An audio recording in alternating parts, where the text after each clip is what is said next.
बच्चों सुप्रभात। मैं डॉक्टर सुमन गुप्ता, सह आचार्य समाजशास्त्र, राजकीय महाविद्यालय नावा नागौर। बच्चों, कल हमने वर्गीकरण किया था और वर्गीकरण का अर्थ और परिभाषा की थी, उसके उद्देश्य किए थे। आज हम कर रहे हैं वर्गीकरण की विशेषताएं। वर्गीकरण की विशेषताएं जो है एल्हांस, कॉर्नर आदि ने दी है और उन विशेषताओं में सबसे पहली विशेषता है व्यापकता।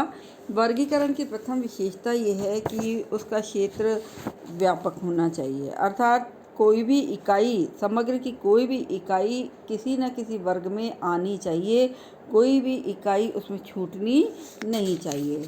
नेक्स्ट है स्पष्टता एवं निश्चितता।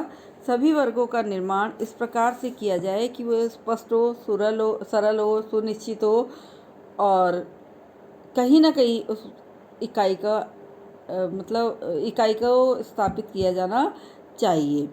अगर ऐसा नहीं किया जाएगा तो अध्ययन में असुविधा हो जाएगी, अस्पष्टता आ जाएगी। ठीक है, एक इकाई मात्र एक वर्ग में होनी चाहिए, दूसरे वर्ग में उसको वो नहीं होनी चाहिए।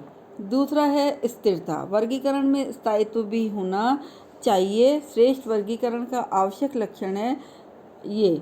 और संग्रहित सामग्री का जितनी बार वर्गीकरण किया जाए उसमें किसी भी प्रकार का कोई अंतर नहीं होना चाहिए। नेक्स्ट विशेषता है अनुकूलता।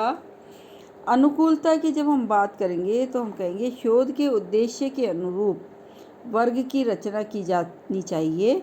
अर्थात जैसे मान लीजिए हम किसी मजदूर वर्ग की सामाजिक स्थिति का अध्ययन करना चाहते हैं तो उसकी केवल सामाजिक परिस्थिति के अनुरूप ही उसको वर्गीकृत किया जाना चाहिए, ना कि उसकी राजनीतिक या मनोवैज्ञानिक मनोवृत्ति को देखने के भी वर्ग बना दिए जाएं, है ना, ये नहीं बनाने चाहिए। नेक्स्ट है सजातीयता। प्रत्येक वर्ग की इकाइयों में परस्पर गुण समान होने चाहिए और समान गुण होने पर जो है एक वर्ग की सभी इकाइयाँ एक सी हो जाएंगी, जिससे कि उनमें समानता रहेगी।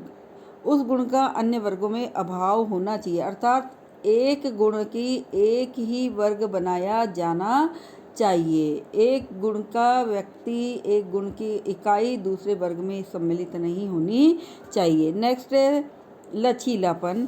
एक आदर्श वर्गीकरण वही होता है जिसमें वर्गीकरण लोचदार हो, अर्थात नवीन परिस्थितियां उभरने पर आवश्यकता अनुसार वर्गों में संशोधन या परिवर्तन किया जाना संभव हो। नेक्स्ट है शोध के अनुरूप।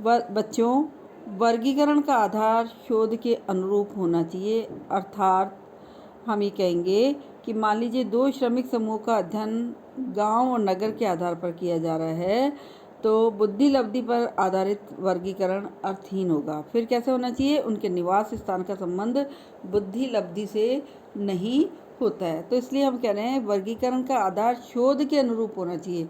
हम क्या जानना चाहते हैं उसके आधार पर समूह का वर्गीकरण किया जाना चाहिए। नेक्स्ट है उपयुक्त आकार।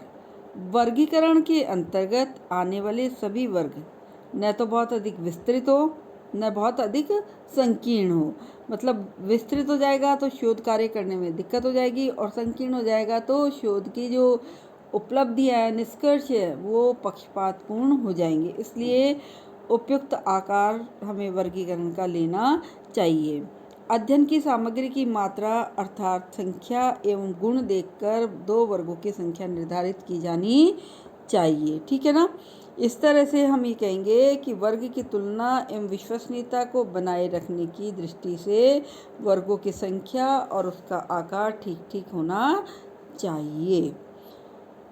अब बात करेंगे हम इसके बाद वर्गीकरण की प्रक्रिया की, और आज जो है हम ये वाली जो विशेषताओं की चर्चा हमने की है, ये आपसे 2 नंबर का प्रश्न और 1 नंबर के प्रश्न में इस तरह के प्रश्न पूछे जा सकते हैं कि वर्गीकरण की कोई 2 विशेषताएं बताइए, वर्गीकरण की कोई 4 विशेषताएं बताइए। तो आपको जो मैंने 8 विशेषताएं ये बताई है, इनमें से कोई भी 4 या कोई भी 2, जैसे भी आपको पूछा जाए उसके अनुरूप आपको उत्तर देना है। ठीक है। और इसके साथ ही साथ आपको एक प्रश्न ये भी पूछा जा सकता है, वर्गीकरण की विशेषताओं की चर्चा किसने की है? तो आपको याद होना चाहिए एल्हांस और कॉर्नर ने वर्गीकरण की विशेषताओं की चर्चा की है। ठीक है, तो इस तरह से बच्चों आज के लिए इतना ही, और कल हम करेंगे वर्गीकरण की प्रक्रिया। ठीक है, ओके, थैंक यू।